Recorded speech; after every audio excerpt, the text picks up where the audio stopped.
Hello and welcome to NTech.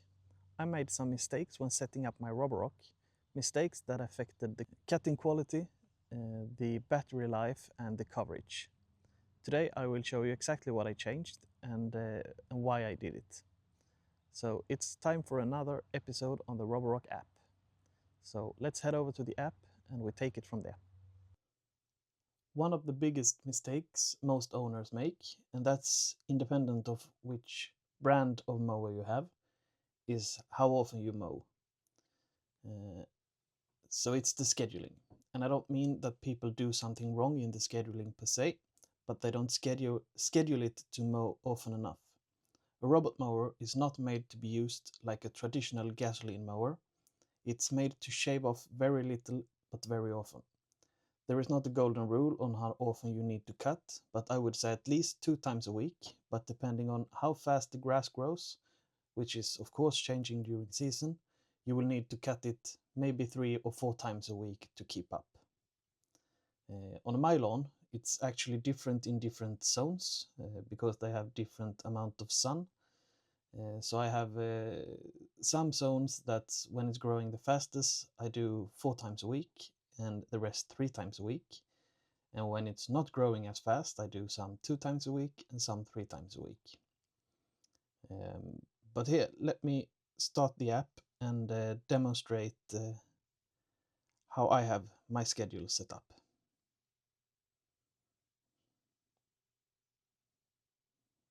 So I will actually clear my schedule.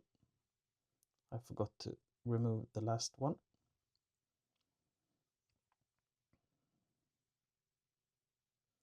So now my schedule is clear. So I start at 6 in the morning. So I just press and I usually drag it all the way down. Yeah, and then I press add to schedule. And one of the zones is very big. So I'm only doing that one zone for one of the schedules. And that's the one called, no, it's A5. So that is taking quite some time to mow. So I add that to the schedule. And you can see up here, you get a warning that the total cutting time per week is too short to be able to mow the whole lawn. The total area is 4,806 square meters and at least 1,483 minutes of cutting time is needed. So I just keep adding schedule.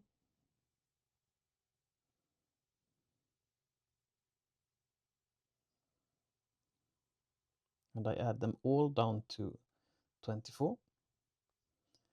And then I go in and uncheck them all. And for this day, I do A1, A9, A3, A4, and A2.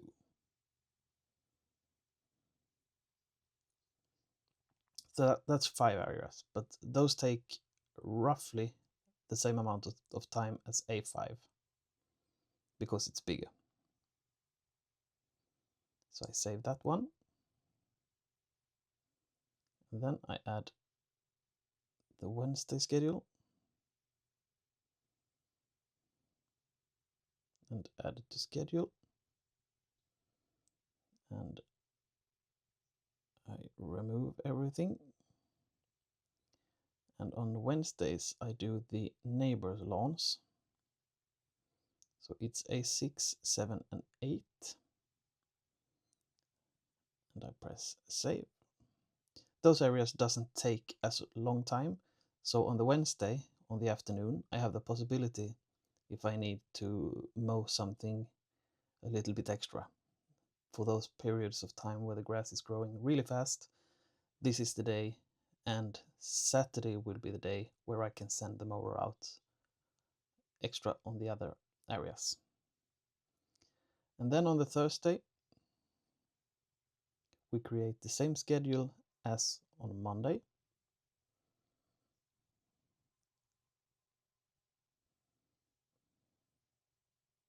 So we take A5 We press save.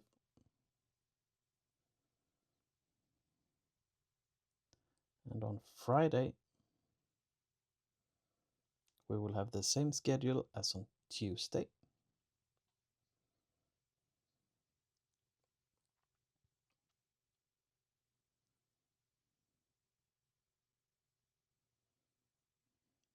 Which is A1,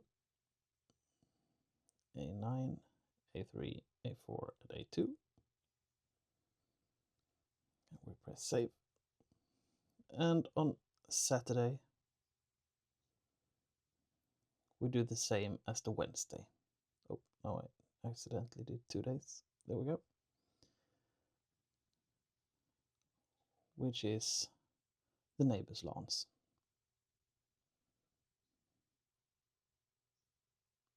A6, A7, A8.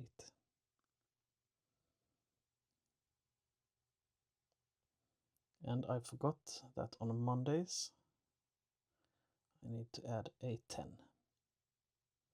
It's a small little area connected to A5. So we add that to Monday and Thursday. And now, since I have all my areas selected in a schedule, that red box is gone. And what you can do now, if you don't want to start at 6 in the morning, you can change. Oh, I pressed the wrong button. But then you can try to move, for example, to 7 instead. Because when you press on this one, you will actually see that your chosen area is 1,834 square meters. Calculated cutting time is 8 hours 7 minutes. So your schedule would need to be 8 hours and 7 minutes. I'm starting mine at 6 because I like the mower to be free in the afternoon when I'm off work and maybe need to do some changes or send it out for some other job to do. So this is how my schedule looks. And then we have the next thing that's actually also affecting the scheduling. If you go into preferences in the lower left corner, you will see your different areas and the specific preferences for it. And if you press that, on top you have something called cutting efficiency. And I run all of mine on effective or efficiency. It makes the mower go a bit faster. So if the grass is long, you might have a little bit of worse cut. But on the other hand, it's faster, so you can send it out on another mow after it's done. Or in my case, 2 days later, it will have a go at it again. And when it's growing even more, I will send it out 1 time extra per week. So I find that efficiency is the best for me, since I can run the mower on more of the areas more often, and I wanted to shave a little bit at a time, so I'm not very often having as long grass as efficiency isn't sufficient. So I would recommend going efficiency and mowing often to keep the grass low all the time. And while we're at preferences, you also have something called a cutting angle. It's the angle the mower is running the lines. And I'm doing most of mine for auto. Not only because the lines won't get as visible, but also since if it's going over the grass in different directions, you will get a more even cut. Because it won't run in the same tracks all the time. And it will get to those areas that's a little bit more uneven. So you can really get to all of it to make sure that the grass isn't longer on some places because the terrain is uneven. So I do automatic for almost all my areas. Areas I don't do it for is like this A9, which is a long area. I run it in the direction of the area, and the same with A3. I run it in the direction of that area as well.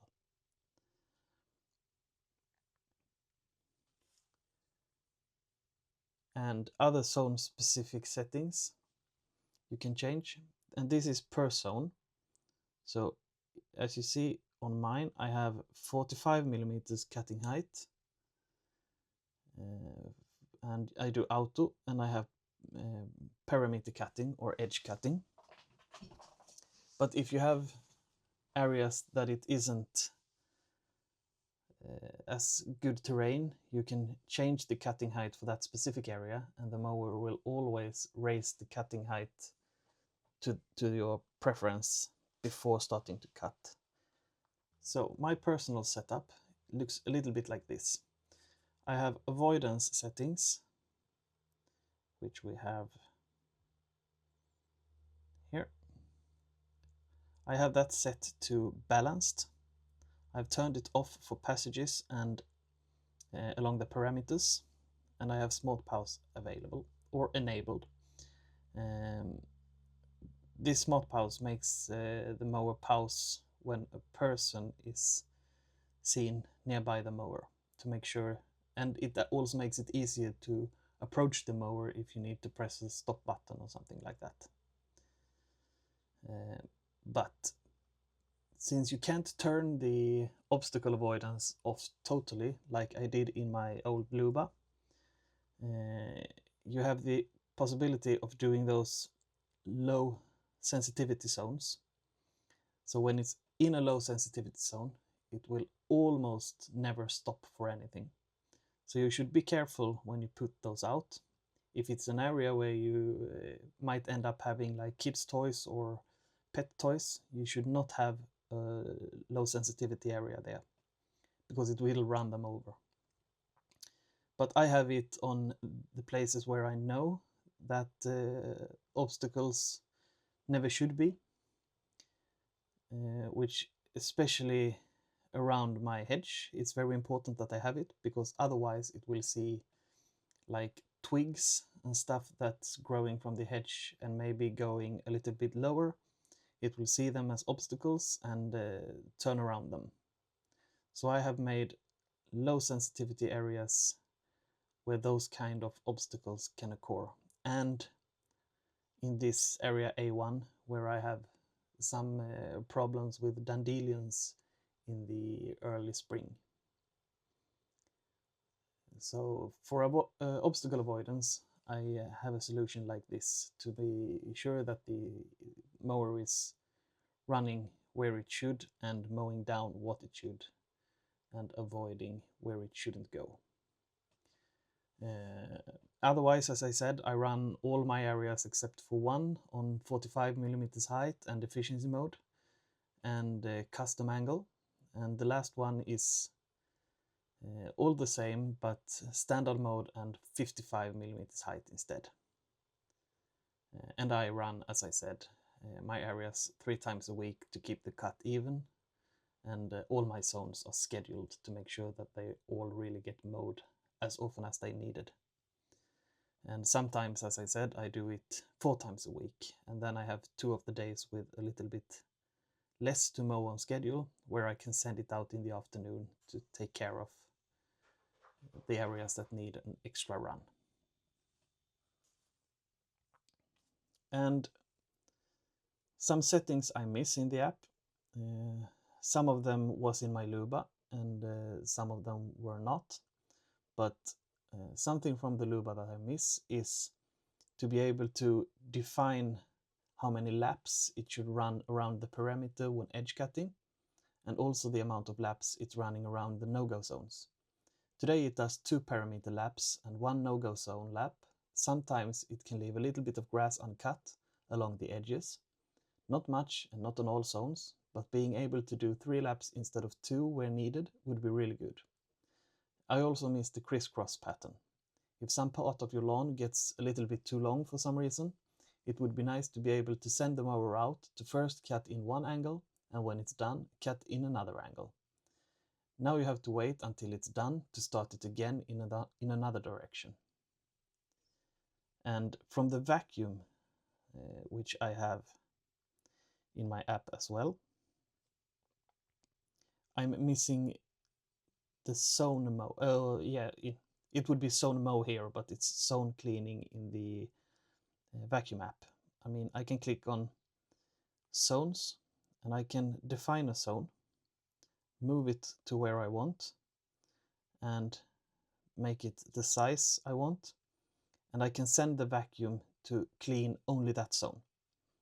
It would be perfect to be able to have a zone alternative to send the mower out for a specific area. The top left red circle in A5 here is an apple tree, and in August the apples will start fall to the ground. The mower will see them as obstacles and not cut that area very good. So it would be great if you could, in the afternoon when you're off work, go out, pick up the apples, and just make a zone big enough for the mower to cut that area in the afternoon instead, when it's done with the other parts of the area. So zone mowing would be really good, and they have the function for the vacuums, so I hope they can add it to the mowers as well. Well, that's all for now. Are you missing any features? Send them in the comments, and don't forget to like and subscribe. I will be sending requests to Roborock during the summer, and if your request in the comments is good, I will send that in as well. Take care and mow safely. Bye bye.